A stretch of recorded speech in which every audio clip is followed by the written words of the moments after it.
Welcome back to another video. Today, we're going to be picking up where we left off a little over 2-3 months ago, where I was playing through the first game and the second game in the Delta Force series, kind of leading up to the release of the new Delta Force game, reboot, essentially, by Tencent and Team Jade. And today we're going to take a look back, once again, to the year 2000, where Delta Force Land Warrior was released, and was the only game in the entire franchise to go down that hero shooter road, and then has since pivoted from that going forward. They never went back to that, and I feel like part of that has to do with the fact that the game, although it was successful, a lot of people weren't particularly thrilled with the idea of having operators. But we're going to go ahead and take a look at it now. We're going to see what it's like in comparison to now, and why I think, even though it was not really enjoyed and favored, it's still technically better than what we got going on right now, but that's just my opinion. So I already had a game, can't play the campaign because I completed it, so I had to make a new profile, and we're going to go ahead and show you the character selector, which you can see here. You got 5 operators. You got Daniel Lone Tree, which is, call sign Longbow, Rydell Wilson, known as Pitbull. You got Gascan, Snakebite, and Mako. Fun little bit here. I think Snakebite actually has like a little reference in the new Delta Force game. Pretty sure there's like a quote from her or something under like one of, I think it's Luna, her bio or something. If you scroll down, you'll see like a quote and it says Snake, like by Snakebite. And anyway, getting into it, I feel like Delta Force, because there's a lot of things they did differently with this game. So they added new mechanics, and in those mechanics, it seemed like they wanted to build out this idea of operators around those new mechanics to kind of showcase what they put into this game. Because playing Delta Force 1, Delta Force 2, you just have a generic face. You just pick a face, you name your operator, and you just go on missions, and you're always referred to as the same person. You're always referred to as Bravo 1, regardless of the face you pick. You got Alpha Team, you got Charlie Team, and then you're just Bravo. In this game, they actually call you by your call sign based on the operator you pick. And then other operators that go on missions with you, so sometimes you'll play as Gascan, you'll have Snakebite or Mako, or all these other people with you. And depending on which operator you pick, it'll like choose an operator to match you. So if I play as Snakebite, I might have one mission where Pitbull's with me. But if I'm on that mission playing as Pitbull, it might not be Snakebite, it might be Gascan. So it's like the way they kind of organize the operators, there's like a flow to it that makes sense and has this organic feel that everyone actually has a place. I mean, they all got bios. This is typical of what you would expect from a hero shooter, but the difference here is it's based on real world kind of fundamental things. It's not like this ridiculousness that most games have now. Case in point, you got Longbow. He's a sniper. What would you think his specialty would be? Well, one of the new mechanics they added was weapon sway to your scopes. Delta Force 1 and 2, you didn't have any weapon sway, no deviation whatsoever. Now you do, and when you play as Longbow, that crosshair is as pinpoint accurate as the first and second game. If you play as Pitbull, who's a gunner, I'm sure you can guess, he's got much better recoil control with heavy machine guns. He's also got more health, actually, just like Longbow can crawl faster, so he's able to move in the prone quicker, and he has steadier aim. Pitbull has generally more health, and he's minimizes the recoil of these weapons, so he's a little bit more accurate, because they also have bloom and spread now, which is a new thing they added. Gascan, he's the grenadier. He's accurate with indirect weapons. Now the cool thing about him in this instance is using grenade launchers. This game has some realism built into it, so you need to adjust your elevation for bullet curvature. Same thing with grenades, right? You're launching a grenade, you're going to need to set the elevation to the correct point to actually hit your target. If he's at 200 meters, you got to adjust it so you can hit the target at 200 meters. When you're playing as Gascan, though, it automatically does it for you. You do not have to adjust the elevation yourself. You just point your crosshair where you want it to go, you pull the trigger, and the grenade will auto lob to pretty much the vicinity of where your crosshair is. It'll auto lay. It's almost like having a modern day auto lasing grenade launcher, where it's gonna just know the distance and auto adjust to hit the target as you need it to. So it's kind of cool because it's like an intuitive thing. It's kind of like based on some realism. Like I can attest to it myself personally with real world experience. When you get proficient with a grenade launcher like an M203, you almost don't need to use the like flip up sights you have on it. you're pretty capable of kind of just identifying the angle. You know you need to shoot out at something 100 meters away. You kind of just get a feel for the angle you need to hold that grenade launcher at, pull the trigger, and hit that target 100 meters away, 150, 200, and so on. Next, we have Snakebite, who's a close quarter battle specialist. Her thing is kind of more basic. She just has an extended reach with a knife, and she runs faster. That's the only real difference. It would have been cool that she had, like, I guess, more accurate hip fire, if that would make sense, you know, like she had tighter crosshair for close quarter purposes. But regardless, that's just what she's got. And then you have Mako, who's an aquatic specialist and a medic. The medic portion is multiplayer only, and the aquatics part pertains to single player as well, where she basically swims faster, has higher maneuverability, can hold her breath longer. And she's obviously proficient with underwater weapons, because there are some weapons specially made in this game to be used underwater. So I feel like that's the whole premise, right? They decided to come up with specialties, abilities that relate to their new mechanics. And they decided to wrap them in with operators. That changed because I feel, like I said, people weren't too thrilled about it. Like, I even remember myself when I was a kid getting my hands on this game. I was so excited to play it. And then it was like a complete, kind of like how it feels now, you know, a complete departure from what they were doing. It's like, okay, now I have to be a person with a biography. Like, I don't get to just be my own, like, me, really. Like, I don't get to, like, just be a faceless soldier. Now I'm a specific guy with a bio.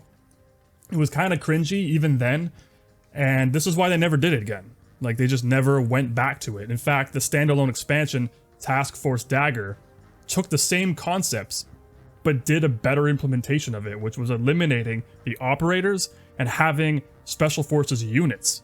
So a sniper would probably be like the British SAS, which you can select, and that sniper specialty is now tied to that unit. Just like being a gunner or a grenadier could be tied to different units, like the Ranger Regiment or Delta Force. You know, Delta Force would be CQB. They had the Canadian JTF2 in there, which was really cool, and they were also, I think, part of the CQB specialty. So it's kind of cool that they did that. Kind of deviating from the whole operator thing and just having units itself, which again, Task Force Dagger was kind of based on the whole thing going on in Afghanistan back in the early 90s. Or early 2000s, I think it was, is what they were actually kind of basing it on. But anyway, we're going to go ahead and jump into the game now. We're going to play as Gascan so I can demonstrate some things. We're going to launch the campaign. And as you can see, once again, narrated briefings by this woman. This is the only game, aside from Delta Force 2, that has this. From here on out, they've done away with it, and it's purely just you have to read. But it was kind of cool to have at the time. But like I said, Task Force Dagger standalone expansion, remove that, and from there on out into Black Hawk Down and so forth, they just, you know, briefings, you have to read it yourself. You know, pitiful, I know. Anyway, so we're going to go ahead and jump into this renowned Egypt mission, and I'm going to show you basically what Delta Force Land Warrior achieved back in the year 2000. So here we are. This is Delta Force Land Warrior. You can see we're in Egypt. We got the pyramids out there in the distance. Now, one of the things that changed with Delta Force, which you'll probably notice if you just by looking at it, is that the graphics are completely different. And that's because instead of going with a voxel-based engine for everything, they are now using 3D assets to show. They basically switched to a 3D engine, rendering everything in polygons, including the environment. The environment's height map based, but they're rasterizing everything in 3D polygons. The typical, what you expect games now to do. Purely rasterization, no voxel-based tech, and there's some trade-offs with that. And here you can see the weapon sway, and that guy just ate a bullet to the face. But you can see there's stamina too. So the more I move, the crosshair kind of blooms, right? If I'm walking, the crosshair tightens a bit. And they added now, you can actually crouch and move. So this was a thing that was not in Delta Force 1 and 2. If you were to crouch and start moving, you would automatically stand to the running, and then you would stop, and you would crouch again. They actually had a little bit more animations going. Of course, you can prone too. And, oh, Jesus. And I mean, the look of the game, it's like a dramatic shift. And I'm honestly not particularly fond with the direction they went in with this. Holy crap. Not even paying attention. This guy nearly got the drop on me. And it was different. Like the enemies kind of look the same, like the general animations, a lot of it looks the same. But I mean, one big trade-off, and this is funny coming from the Delta Force 2 video where I was talking about how it has the best grass in any game ever, they got rid of it. There is no grass now. You got open terrain. It's like Delta Force 1 all over again. One of the coolest aspects of Delta Force 2 only exists in Delta Force 2. You do not get that in any future game. The whole idea of having infinite draw distance on actual blades of grass was so cool, and they just did away with it when they went 3D. So yeah, kind of a shame, but they did some cool things here too, right? Which is kind of what I'm showing off. Like, for example, with this whole new 3D... Here we go. We're gonna give you an example of what I mean by... Oh, whoops, hang on. Why isn't it working? Is it because it's... There you go. See that? There it is. So I didn't have to adjust elevation. I just pointed my crosshair, pulled the trigger, and the grenade, as you can see, before it was, you know, dropping down here. But now we finally hit the target perfectly and destroyed them. And it's kind of cool just playing this game, thinking back to the year 2000, and it's like... The multiplayer was cool. There was a lot of aspects of this game that was cool. The fact that I can actually... I mean... You know, it looks funny, but you actually look up now. I think Delta Force 1 and 2 didn't have, like, vertical play with the gun. You'd, like, look up at the gun with P pointing straight, and you'd pull the trigger, and you'd see the tracer go straight up out of the barrel, and it looked kind of funny. But other than that, like I was saying, the whole 3D rendering technology allowed them to basically go the route of having underground tunnels. And like I said, this is renowned as their mission to showcase everything that they had going on in this game. So not only do you get all this new technology to play with and experiment with, but they're showcasing that they have tunnels, a new tunnel system, and they really wanted to show it off. So the whole first mission takes place basically underground, and they even have blood effects. You shoot people, blood appears on walls. And something that's kind of interesting too is that if you read the manual, because they have a, like, you know, back in the day, you had to read manuals to understand everything. They had, at the end of it, this, hang on, oh, hello. They had a little reward. They called it like a little reward at the end, which basically was telling you, hey, in the first game, there's going to be like hidden areas, and you, in order to find them, you have to like press yourself up against the wall. There's hidden doors everywhere to navigate this underground area, which I think is interesting because if you didn't read that, you would either find out by accident by hugging a wall and be like, oh shit, I opened a door, or you just wouldn't know and you'd be running around and not really knowing what to do, because this is a maze, man. Like the first time I played this, I had no idea where I was going. I had no idea what I was doing. It was complicated, but I think this is a wall that opens. No? Okay. Guess not. So we're going back this way. I mean, it was cool that they did this. You have like, you're inside the Sphinx, and then you go inside the pyramid. Like, they did some really cool stuff with this game. Oh, crap. Well, yeah, so you can close that door. We're going to continue going this way, clearing out the rest of this underground area. Take that guy out. I feel like there's a hidden wall here. Maybe not. Nope. Keep going, I guess. Take that guy out. This is King 6. Objective Griffin is clear. Move to Objective King. Roger that. I'm going to proceed up here. Oh, shit. Oh, crap. He was... Yeah, they surrender too. That's something that's new. Sometimes the enemies will panic and they'll surrender while you're wasting their team, all their little buddies around them. And if you're a little bit too quick and happy, you know, trigger happy like I am, you'll kill them before you even realize they're giving up and dropping their weapon. Oh, hello. What the heck? I'm being shot at from everywhere. So you can see stance has an effect on accuracy. You know, I'm prone now, so my crosshairs, my sight picture is a lot steadier. Ow, he actually got me. And if I stand up, there'll be more sway. But as you can see, just because I haven't been moving around as much, it's a lot steadier. The second I start actually like running around, using up stamina essentially, if I stop, you can see it's a lot more shaky. And this was just cool. I really wish they implemented this technology, like all this stuff they put in this game, in Delta Force 2, because that would have been peak. Like, give me Delta Force 2's aesthetics, the voxel engine, the like infinite draw distance on grass, all of that stuff. I guess the reload animations. But give me like all these like realism features here. And yeah, that would have been really, really cool. So now we're going to proceed into the pyramid, and we're going to look for these hostages I got to rescue. Which I got to kill all the terrorists in here too. Oh, hello. Oh, that guy just ate lead to the face. Rather abruptly. So this game is also based on the whole... Oh, maybe there's a secret door. Ah, look at that. Oh, crap.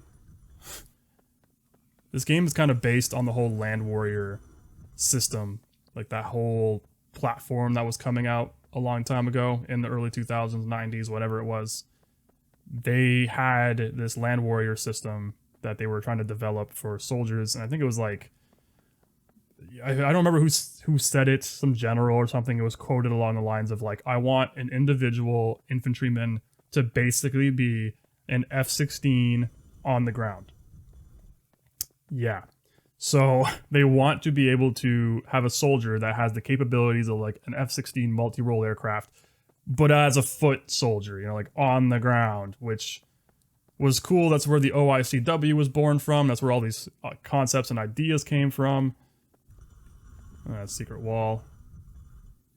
No baddies. Okay, well, there's some baddies there. Oh, he's dying. And... okay. Yeah, there's a command screen, too. Forgot to highlight. Or mention. Which has existed in the previous two games, so that's nothing new. That's just a tunnel with the staircase. Or the ladder, actually, that goes back down. And I'm going to go ahead and look... around here. There's a bigger room somewhere that has a limit. Yeah, that objective is not complete. I can almost guarantee you that. Telling me I completed the objective, that I've killed all the enemies? Hell nah. There's more around here somewhere. I know that. Let's see. I'm gonna go that way through that tunnel. I mean, hell, you can even see them on the minimap. Those little red thermal imaging markers telling me where they are. I think I'm coming up on one.